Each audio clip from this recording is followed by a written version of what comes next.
X-Men. Get it!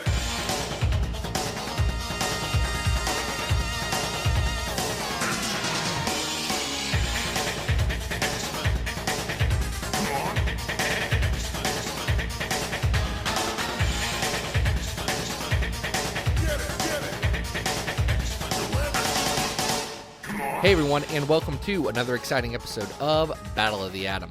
This is your weekly X-Men podcast where we rank every story from A to Z. I'm Adam. And I'm Zach. Hey y'all. Happy end of the year. Yes, we're finally coming to the end of this hellish nightmare escape that was 2020. And while I know that a new year doesn't necessarily change anything, legitimately changes nothing. Remember in 2019 when we were all like, this is the worst it can get? No. So naive. Listen, I think on a personal standpoint, we've got a lot of exciting things coming in the next year. Yeah. And we'll mention a bit about that at the end of this one, folks. But until then, we've got one more episode of Battle of the Atom to do. We got an experience to survive. So Adam, we gotta talk about everybody's favorite heartthrob. We do. We have to talk about him. He's big, he's bold, he's beautiful. He's the Blob. It's Fred Dukes, and this episode is all about him. And do you know why it's all about him? Well, aside from being the Green Lagoon bartender, I assume someone made a request.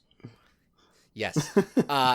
Sorry, I'm going to edit out the fact that I'm describing that I'm pointing to my picture of Fred as the Green Lagoon bartender that Joshua Cassara drew on the side of a Scrabble scorecard his wife and him were playing.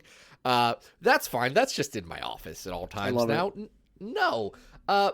We are talking about Fred Dukes because Jake Chenoweth went on over to patreon.com/XavierFiles and threw a little money our way, to help us keep going. If you want to be like Jake, we'll talk. I mean, you can go on over to patreon.com/Battle of the Atom for now, and see what you can do to, follow one of the tiers. I'll tell you, there's some changes coming in mere days. So, keep your eyes peeled, yes, folks. Very exciting stuff. Also very exciting, we're going to start this show with a mini-series that I liked very much, and it harkens back to the ancient times of the Age of X-Man. It's an X-Men update. I couldn't hear you for a second. Oh, it's okay, Adam. I just did the X-Men update noise. Oh, okay. Keep going. It's done. I already gave everyone their beep beep beeps. This is about Nate Gray. Well, kind of. It's about the weird world that Nate Gray made, where all intimacy, including personal relationships and sexual relationships, were strictly forbidden. Yeah, and somebody's got to make sure that if people are rocking, that there's a team that comes a knocking. Yeah, Adam, it sounds like you're describing something, and I believe in the words of Cheap Trick. It goes a little bit like this, because we all know that the Age of X-Man was actually happening when Nate Gray, the X-Man, combined himself with Legion and then brought all of the X-Men who were hanging out in like British Columbia or something, trying to stop him from taking over the world after he killed the Pope, brought them into his mind brain and created a weird anti-sex utopia. And like you said, he had to have the sex police that live inside of his head. The sex police, they come to him in his bed. The sex police. The sex police. They're coming to arrest me. Oh no. As a Cheap Trick fan, I really appreciated that. Oh man! How soon after I started? Get grief for that? I don't know. Maybe. Listen. Here's the thing. Listen. You can roll back the tapes and go to when we talked to Leah about this episode, about this story. Our friend Leah Williams wrote this, so we're going to be as unbiased as we can. But like, you seen her on the show, we're gonna be cash, and we like this anyway. So screw you guys. It's our show. We can say if it's good or not. Yeah, and this is an interesting team. We have a lineup of Iceman, Jubilee, North Star, Psylocke, and Blob, and a new character made exclusively for this miniseries and never to be seen again, Moneta. Never say never. Moneta just hasn't shown up again. She's very disagreeable, so I don't think anyone's ever going to bring Moneta back. She's a little Proud Boy. She's a little fascist. Yes. I don't care for her. Georges Genti does the pencils in this one. Roberto Poggi does the inks. It's pretty good.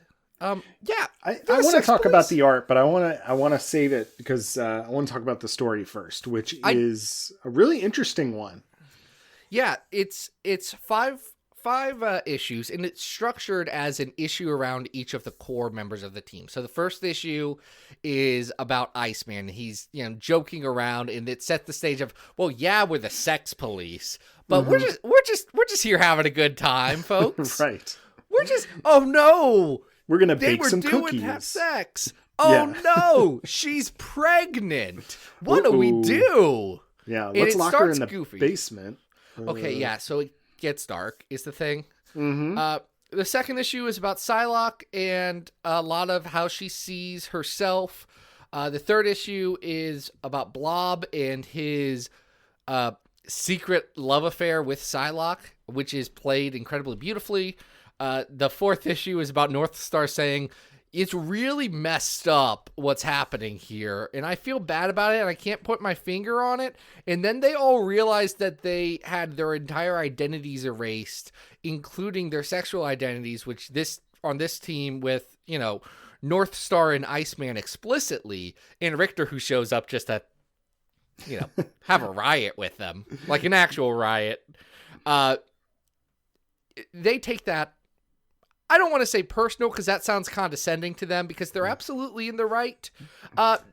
They forcefully exert their opinions on this. And then the last issue is about Jubilee realizing, oh no, this is so messed up. Where is my baby? Oh, right. I'm going to burn down the world until I find my baby. I locked a pregnant Asian lady in the basement? Yeah. She's having a bad day. Yeah, so these fascist enforcers are all having their little moments of enlightenment here. The core of this really does seem to be built around the relationship between Blob, Fred Dukes, and Psylocke. This is probably the first time that we see Fred in this light. I mean, we were just talking off air about this. Like, if we go back to Blob's origin, he's sort of this cranky, cantankerous sideshow act, and sometime bank robber. Like, he's used sparingly throughout X-Men continuity, but he's never been used in this way, where he's a lover of poetry, a real a real gentleman, and just doesn't think he can live without his feelings, even if they're not acted upon. Here's the thing about Blob. Until 2019, when this came out, he's a stock character, and unfortunately, that stock is, hey, look, a fat guy, let's make fun of him. Yeah. And that's bad. We shouldn't do that. And that shouldn't be his entire personality. You remember how Blob got depowered on M-Day and it was just all real bad? Yeah. Like, what Leah and Georges do here is they take Blob and they say, okay, but what if he was a real person? He'd probably have more going on than just being like, oh, I'm so big, no one can move me. I'm the Blob. No, he'd probably have like an inner life and thoughts and feelings about things. And that's all it takes to take a bit player, a guy that you throw in there because the X-Men's got to punch somebody for a few pages, and make him someone that people care about. I think importantly, Georges Genti does not draw him as like he draws him as fat. Let's not sugarcoat it. He looks exactly like the Blob, but Genti does this thing where his design is just his design is the Morrison Wolverine. Yeah. The Morrison Quietly Wolverine. Yep. And he gives him a Fu Manchu, and he's a hunk, you know? There's sex appeal in this. There's the cover to number 3 by Raza is this absolutely gorgeous silhouette of Blob and Betsy holding hands in front of a sunset. Mm-hmm. And Blob is drawn like he is a massive guy, an absolute unit. But it's framed in such a way that it's not a joke. This is him. This is his reality. Yeah. And this is his life. And we should love and care for him regardless of what he looks like. It seems like it should be an obvious thing, yet somehow people don't get that you should treat people nice regardless of what they look like. Yeah, I mean, Blob to this point had always just been, as you mentioned, a bit player, but he's always just been in the tank as a villain. So giving him this opportunity to grow as a character is fantastic. I would also be remiss if I didn't say how much I loved the 5th issue, especially the end of the 4th into the 5th, with Jubilee just absolutely bugging out when she realizes that, she's a mom. And where's Shogo? And where are we? What is this? Let's burn it down. And her, attempts at trying to sort of rectify the situation with Nezumi after she gives birth it's such good writing. I really enjoy it. Now, I did say I wanted to talk about the art briefly, and I don't think that George's art lands all the time. Agreed. There's an unfinished quality to the artwork in this series that I don't love. But I will give it up. There are some absolutely awesome parts of this, especially with different facial expressions and different ways that things are laid out, that I really enjoy. I just think that if I was to get a do-over, I don't know if he would have been the artist that I would have chosen to pair with this writing, because I think the writing outshines the artwork. I agree with you there. I think the artwork can be spotty in some places here. I think the coloring by Jim Charalambidis really helps elevate things here.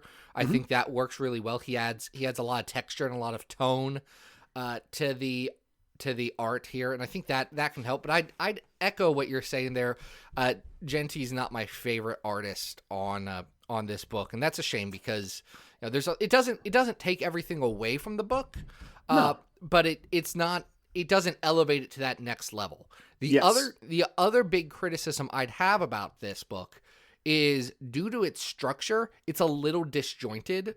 It feels like the first issue is setting up the Nezumi-sen plot with her being pregnant. And by the way, I love Nezumi-sen. She's great. I've been reading a lot character. of Usagi Yojimbo, as I have mentioned on this podcast. Yeah. So anything about like, hey, y'all know how like rats are friggin' cool in Japan, and like that's a thing. And now we got this Wolfsbane, but she's a rat lady. That's cool. I like her. It's a great character.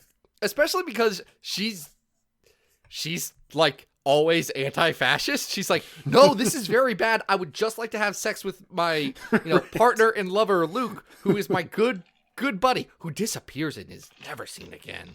That is true. We don't get to see him again. Nezumi-sen and Baby-sen do get to just drive off into the sunset with a bag full of money before all of reality explodes. So that's pretty good. But it's a little disjointed. The second 2 issues are really focused around Blob and Betsy, which they're great. And the last 2 issues are really focused around the riot with Iceman and North Star and Jubilee and Richter. However, there is a disjointed quality to all of that, in that it gets you really invested in one story and then pulls away to move to the next. I think between that and some of the resolution of how things happen with Moneta, because this is part of a larger crossover and some of those specific details happen in a different book and don't necessarily get repeated here, it makes for a challenging standalone read, as opposed to when you're reading this with the Marvelous X-Men going on at the same time, where hey, last week, or it may have been the same week, I forget the exact timing of it, but it's like, hey, Moneta died in this series, now they're investigating her death here, but it loses a little something there. And I think that's a challenge with the structure.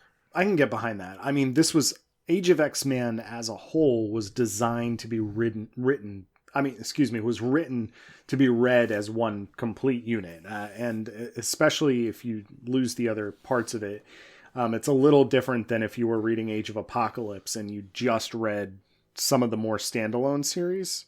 So I agree with you to a point. I think there are some series that are more or less exclusive standalones. Prisoner X, Next Gen, even the Nightcrawler series is more or less like it's its own thing. Right. Where X-Tremists, Marvelous X-Men, and Apocalypse in the X-Tracks all weave in and out of each other a little bit. Like in the second issue of Extremists, there is a plot point about, hey, we're starting a forest fire, and you're not really sure why until you go to the part of Marvelous X-Men where they're putting out a forest fire because people need something to believe in, dang it.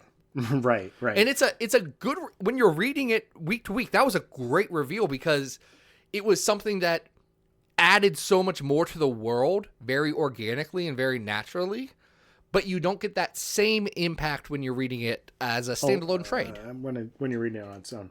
Yeah, I agree with that completely. If you did read parts of Age of X-Men and you missed this particular piece, you guys have heard us speak quite highly of Prisoner X. Definitely go back and check this out. It's a great showcase for Leah. And it's a really fun idea of exploring some of these characters in ways that they haven't been for a long time. So we should probably get to ranking this. What do you think, Zach? We should get to ranking this. Now, we've got a big old list of X-Men stories. We, in fact, have all of the X-Men stories that we have talked about on this big old list. Hey, here's a spoiler alert, folks. We're actually recording this episode and last week's episode out of order. So if you go back and you check the numbers, they're going to be wrong, and shut up. Yeah. We'll it was all Christmas. be okay. It's a whole thing. It's fine. This made sense at the time. So just accept that this is going non-linearly. Or you could listen to the episodes out of order. That'd be weird. But you could do it. There's really no reason to listen to them in order, frankly, unless you're like really obsessed with our spreadsheet. People do it though. People binge this show. I have learned. Thank you for that. If you're doing that, listen, more power to you. I wouldn't make that choice, but more power to you. You're your best salesman, number one, here, Zach. I know, bud. I know. Number one on our list is Hoxpox. Number 100 is Number 100 is Ultimate X-Men 1 through 6, the Tomorrow People. Number 200 is Power Pack 11 through 12, the Morlocks arc. Number 300 on our list is Generation Hope, the future is a 4-letter word. Number 400 on our list is Excalibur 115. And number 444 is the Draco. Oh boy. So I don't think this is as good as number 31 on our list, What If Magic, also by Leah. I don't think this is as good as 38, Age of X-Men Prisoner X. No. I don't think it's as good as Age of X-Men Next Gen at 78, but that's a comic that was not explicitly. That's a comic that does have Glob, Herman, and Maggot doing a fight. It feels like it was made for me in a reality that Nate Gray, the X-Man, made. Yeah, and then at 87 we have Leah's X-Men Black Emma Frost. I think that's also better than this. So I'm actually looking out of the top 100 here. I think that's fair. And I'm starting to move a little farther down the list. 122 on our list, House of M, a story that has not fantastic writing, very good art, similarly disjointed. Yeah, I would put this above that. I like the character moments here a lot better. How would you put it up against something like Exterminators at 112? That's a toughie. That's a toughie. Okay. I'd put it below Exterminators, which is very good. Mm-hmm. I would put it below number 114 on our list, which is Captain America 367, the time that Magneto threw Red Skull into a hole. I would agree with that.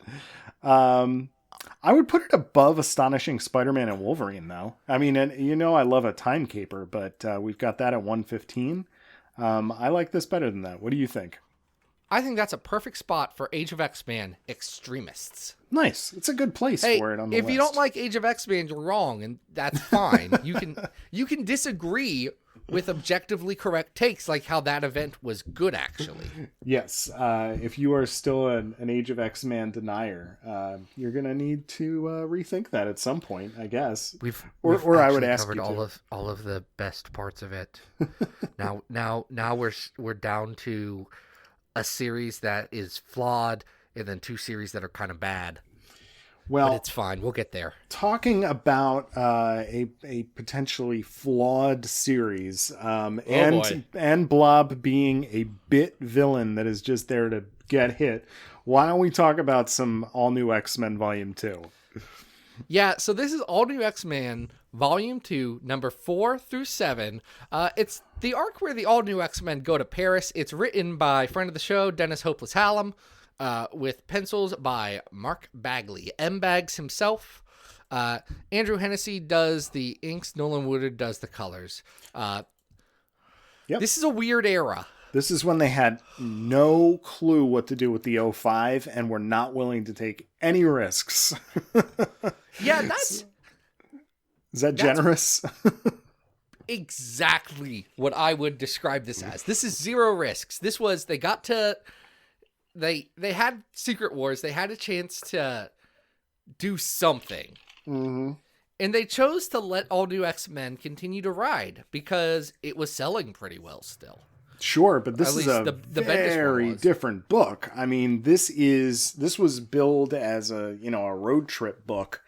We've got the 05 plus Edie and Genesis and one of the Banffs, Pickles. And Wolverine. Yes. I'm sorry. And Lar Kinney. Wolverine is along for the ride. But it's a series of misadventures. And this one, as you said, they're in Paris and they bump into both Blob and then later Cyclops is kidnapped by a very weird take on Toad. But Blob is essentially there to, again, I'm here. I'm kind of minding my own business, but I'm also being violent.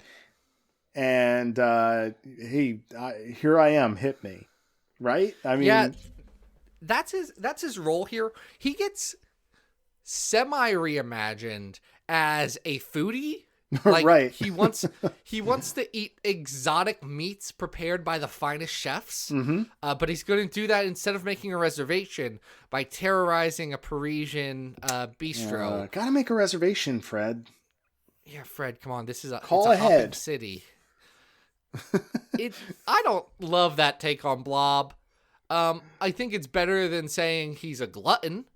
I think it's fat-phobic Jace. Like, it's not there, but they're sure playing on some of the same bad tropes that have plagued the character for his entire existence. Hey, all of us eat food. It's okay to like nice food. Don't get it twisted. It's just that on top of the years and years of bad Blob content. Yeah. I mean, it kind of stinks because, like, the way that Blob is introduced is just, this is who he is and what form he takes. And, to assign like guilt or anything like that to it just seems unnecessary. There's a better take of this character where you could have Blob. You know what I like is when there's Juggernaut stories that we've talked about some of these on the pod before, but Juggernaut stories where Juggernaut's just minding his own business, but because he's Juggernaut, the X-Men end up fighting him. And like, I would much prefer that approach with the Blob, Like, this is similar to that, but he is being violent to his end, which is cook this weird werebeast that I've brought into your restaurant. I'm gonna say something that some people may see as a hot take, but I think is accurate. Every time a supervillain's just doing boring stuff, it's a good comic. Every time a supervillain is just like minding their own business and palling around and just doing whatever, and they're like, oh, come on, I'm not trying to be evil right now. That's always fun. I love jobbers. I love those street level guys who are just like, yeah, they're criminals, and yeah, if you look at the breadth of continuity and everything they've done, not great, actively horrible people. But if you just look at a slim slice of, man, I'm just trying to work to get by. I got this snake costume, so I gotta get the mileage out of it. Right. I owe a payment to Hobgoblin right now, man. You gotta help me out. I'm sorry. AIM was paying well. I don't know what to tell you. They have health insurance. Yeah, it's bad insurance, but it's better than random AIM guys that like are just working for $1. I think we saw one of those recently in Giant Size Storm. That guy was good. It's a great concept. This ain't great. I gotta say, I mean, as someone who was reading the series as it was coming out, and wanting it to be better than I think it actually is. There's not a lot happening here. It's a fight for no real reason. I think the closest we're getting to a character arc here is the relationship between Warren and Laura. Warren is increasingly disturbed by Laura kind of just throwing herself into action and willing to be mutilated. And it's just not interesting, and it's patronizing is what it is. She's Wolverine. Right. She can heal from anything. And yes, in the grand arc of Laura Kinney's stories, her relationship with, care for her own body is a totally messed up thing. I understand that. The way that it's written here is Warren being like, I don't like that my girlfriend is doing things with her claws and her healing factor, and she's going to get herself in trouble. And then Blob punches her a bunch, and he just kind of stands over like, I told you, you're going to get yourself in trouble. And then she's fine 10 minutes later. Right. Like, legitimately, she's like, yeah, that sucked. I don't want to get punched in the face 400 times by a very large, strong man.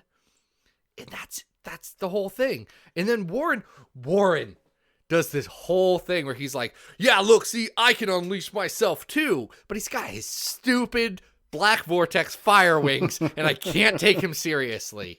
Can we talk about how all of the costume designs in this are bad? Yeah, it's not good looks. And frankly, putting Bagley on this book, it doesn't work for me.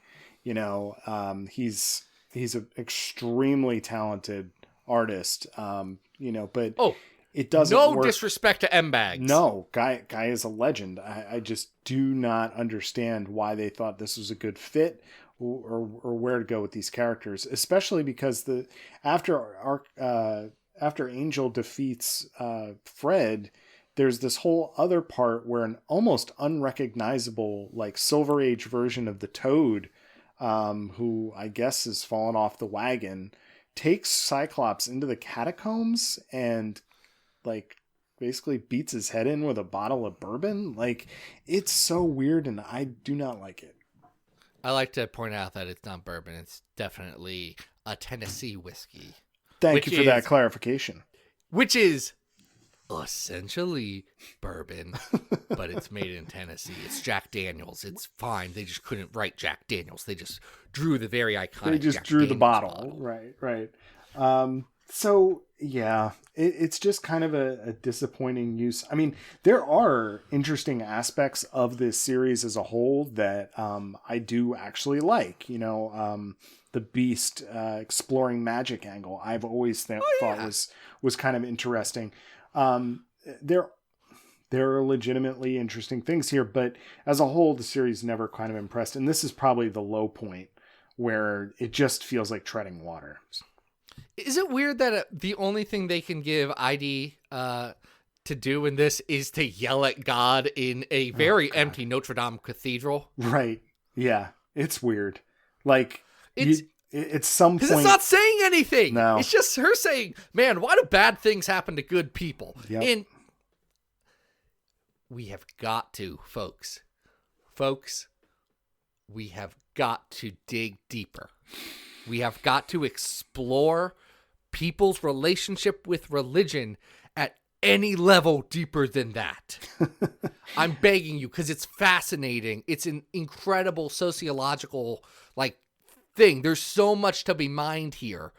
You can't just be like, man, and bad things happen to good people. It's just like, there's more Right. that you can do with these stories. And I know I get on a soapbox about this because Jason Aaron does it. He does. Mm-hmm. But like, come on, folks, go read Jeff Loveness's Judas. It's super good, and it literally deals with all this stuff better. Yeah. Anyway, I'm off for that. All right. Let's. This is a bad book. Move into ranking. All New X-Men's not good on this. I am looking down. We don't have any all new from the Hopeless run. No, this is our first time with this particular run. I'm looking in the 300s. Better or worse than the first arc of X-Men Volume 4 Primer. Oh wait, actually, you just highlighted it. We do have an all new X-Men. Yeah. I don't remember this at all. Yeah, I don't remember covering this. When did we do that? I remember that. That's the standalone issue with Iceman and Romeo. That's definitely better than this. It is, but that's a low bar. I'm looking. It's not as good as 317, the New Mutant Summer Special. No, it's not. I don't think it's as good as X-Men Volume 2, 10, and 11. The Mojo Not as arc. good as number 6, or 326, Iceman Volume 3, 1 through 5, Thawing Out. Not as good as Extraordinary X-Men 1 through 5. No. We're just gonna keep working our way down the list here, aren't we? How do you feel about it compared to the Muir Island saga?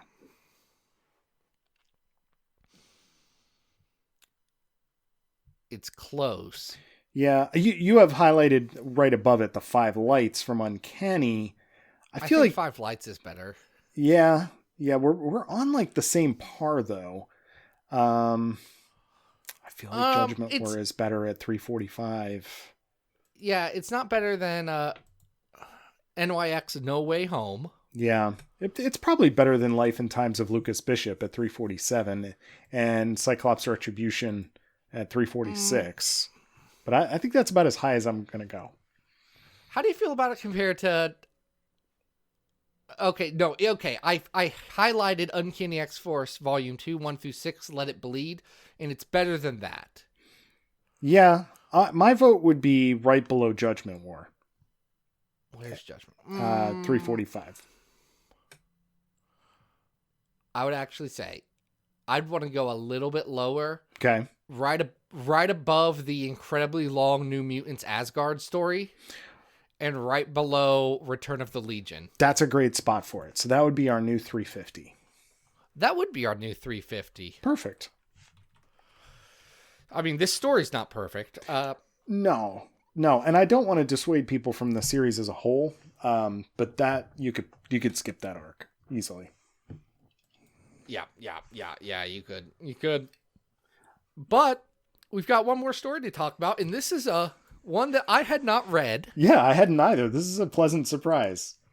Oh, this one was kind of joyous to read because we talked about how Blob has been a bit character and all this stuff, and we also talked about how my favorite thing is bad guys just like trying to get by. Yeah. And this one, it's exactly that. It's a story from Marvel Fanfare number 7 with Friends Like These. It's written by Stephen Grant with pencils by Joe Barnley. George Freeman does the inks and Petra Scatosi does the colors. So what do you know about Marvel Fanfare, Adam? I mean, it's just an anthology title, right? I mean, we have different creators coming on and doing arcs or individual issues about a variety of different characters. I mean, I know the first arc is X-Men in the Savage Land. It was both an anthology title and also a resting ground for stories that were not going to get told. Oh, okay. So, what do you know about inventory issues, Adam? Inventory issues are usually something that the publisher keeps around for an ongoing, just in case the book is running late. So we've seen those, especially, I think we've talked about a couple from X Factor, where and sometimes they don't feel totally cohesive. So is Marvel Fanfare basically just leftover inventory issues? Is that what you're saying? A lot of Marvel Fanfare. Okay. Leftover inventory issues. This does kind of feel like that. I'm not going to say 100% of it was, because I don't believe that's true. But a lot of it was inventory issues that they just kind of had to... They're like, well... We paid for it. Yeah, it's already here. We might as well do it.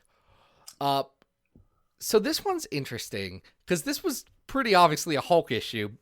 And you can tell that it was an inventory issue, because there is an asterisk that said, hey, this comes in continuity before the Hulk got smart again.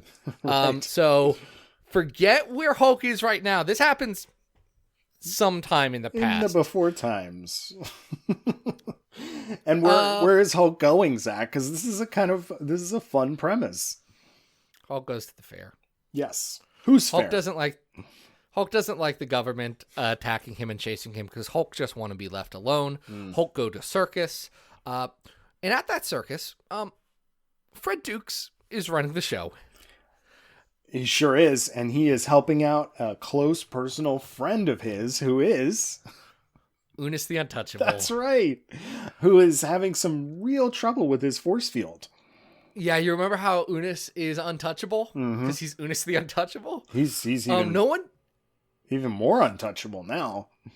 Yeah, his powers are going out of whack, because I don't know if anyone can...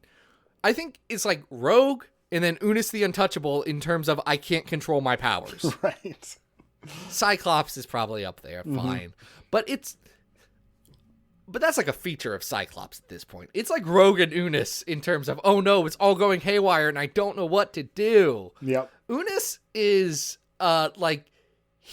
his force field has extended well past the radius of his arms, and like the only way that he can get food is if Blob walks into it, because nothing can move him, and force feeds Unis his food. It's so great that the Blob is like really nursing Unis, so he doesn't die, basically. But the other funny thing about it is that Unis's force field is holding up the circus tent.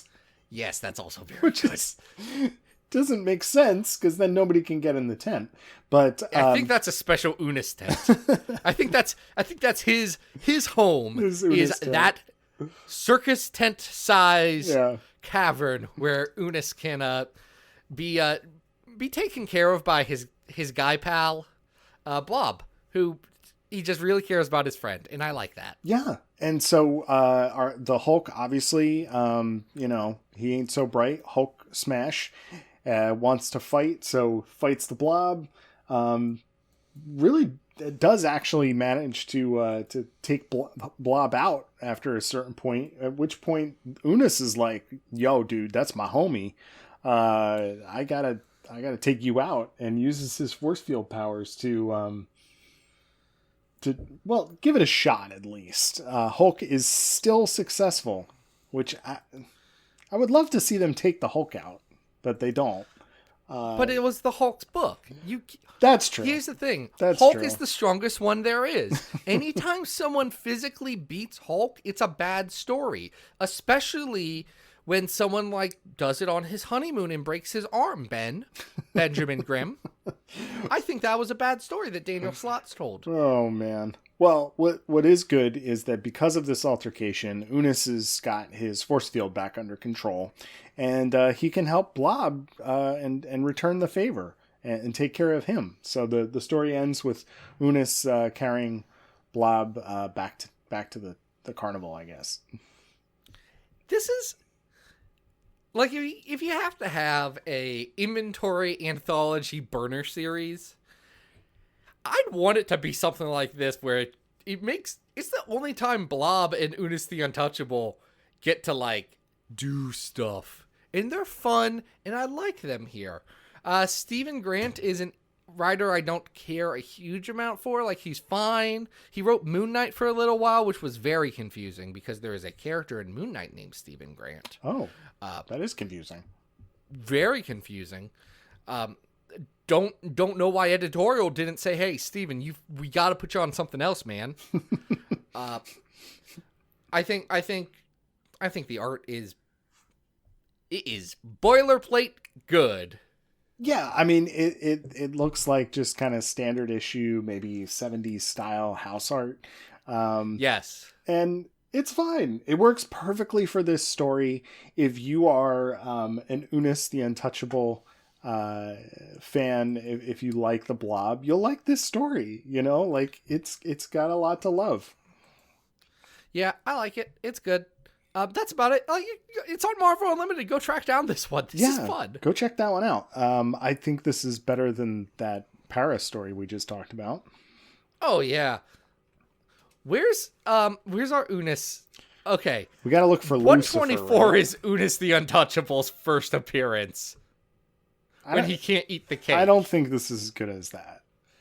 I'm shocked that that's that high. Yeah, and I, Lucifer, which I believe begins with an Unis the Untouchable bank robbery, right? That's when Unis and Blob do a bank robbery. Yeah, this is definitely better than that. That's all the way down at 366, but it's not their fault. Which is not Unis and Blob's fault. No. That's Lucifer's fault. Yeah, so I don't know. I mean, obviously this is like just kind of like meaningless fluff, but it's fun meaningless fluff. I enjoyed reading this quite a bit. I don't think this is better than 165, which is Power Pack 19. But I could see this as better than like Power Pack 11 through 12, the Morlock story that we talked about fairly recently. Yeah, sure. That's at 201. I don't think this is as good as the first appearance of Juggernaut, though, which is at 200. Well, then I think we found our spot. Perfect. That's great. This can be our new 201. It's a cute little story. Go check it out. It is. It's You'll great. ship these two. It's really great. Man, maybe we should just make Blob a romance character, because I like it every time he's nice to people. Yeah, I'm really hoping he has a stronger appearance and presence in Reign of X, but we'll see. I mean, there's only so many so many pages for so many characters, right? Here's the thing about Blob in his Krakoa status quo. As much as I love Blob now, specifically because of those 5 issues that Leah wrote, as much as I love Blob, any additional story with him will make Blob sad. And I'm okay with him just like being a bartender. And because he enjoys it, because he's not getting paid to do this. He's just like, oh, people wanted a bar? Right. I know how to make drinks. I'm great at drinks. And then he just makes drinks for people with his friend Anale. Yeah. That's nice. He wears Hawaiian shirts. I love it. He alternates between having his mustache and shaving it off. That's okay. You got It's fine. Got to live your life, you know what I mean? Live your truth, Freddy. Oh, man. Well, I'm glad we got a chance to take a look at some of these appearances. I think that was pretty fun. Yeah, I'm glad Jake Chenoweth went on over to patreon.com/Battle of the Atom and threw money our way. If you want to be like Jake, we're actually going to be... here's a thing. What's the thing? I hear there's things happening, Zach. Yeah, so Xavier Files is dead. It's dying. You're dead? Didn't that happen already in the series? You turned into a vampire. Not Xavier Files. Xavier Files is a website. Oh, wait, I was the vampire. Yeah, you were the vampire. I was the werewolf. All right, Keep so up with it. This is not a fictional death. This is a legitimate... No, this is a very real death. Xavier Files, as a concept, it hasn't died yet. It dies in, I believe, when this airs, 4 days. Okay. And in the ashes will rise Comics XF, which is our new site. It's going to be hosting so many cool things, all the same great content and more. some great podcasts like us, WMQ&A. You got Chris is on Infinite Earths is going to be joining us, which is a lot of fun. We got some really cool things happening, and one of the things we're doing, we're actually going to be revamping the Patreon structure to support the website itself. There are still going to be tiers to support Battle of the Atom directly, and get one of the rewards will be for us to rank a story that you like. But those funds are going to go directly to the people who are making all the stuff happen at Comics XF. Yeah. It's very exciting. It's been a huge amount of work. I'm thrilled to see how this stupid little website that I made at my kitchen table one morning over bacon and eggs, because I, for some reason, thought that my opinions were worth listening to, has turned into what I honestly believe is an incredibly fertile ground with some of the smartest, funniest, and most thoughtful people writing about comics today, where they can all live and talk about whatever they feel like. And it's just really cool, and it's exciting, and now no one will think we're just an X-Men fan blog. All of which is great.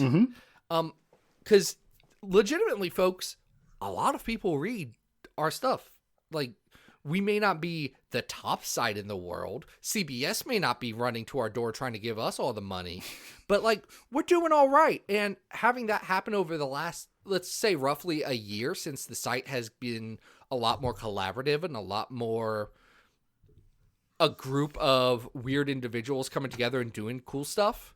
Seeing that change in just a short amount of time has been awesome, and I'm excited to see where it goes in the future. So we'll get into the actual structure of the Patreon once it relaunches as Comics XF. If you want to see what's going on the site, it will be comicsxf.com, though that is not live until the 1st. Until then, it's Xavier Files, and Xavier Files on Twitter and all the other sites. It'll be Comics XF. You can't steal the thing from me. I already have it. I already claimed it. I claimed it months ago. This was something that was well planned, and I could not be more excited for this team to have this new branding around all of the talent and all the work that they do in and day out. It's just fantastic. So congratulations, Zach. I'm so excited to be a part of it. And I have to say, I mean, this has been an absolutely bonkers year. And it has been an absolute pleasure to continue working on this podcast with you. So thanks for keeping Battle of the Atom going strong. Thank you, Adam. I'm glad that you are doing this podcast with me. It's been a weird year. Sure has. I'm happy to be spending it with you for the most part. Heck, we got to meet each other this year. That was weird. I know, man. We got to go to Chicago. That was great. So keep your eyes out for this the Comics XF CXF relaunch. Folks who want to follow me, you can always go to at Arthur Stacy on Twitter. And we're done for 2020. What are we doing next? That's a wrap on 2020. Yeah. In 2021, we are going to keep this fanfare train running. We are going to ring in the new year with some other inventory and weird stories from Marvel Fanfare. Nice. But until then, this has been Battle of the Atom. We hope you survived the experience. Get it!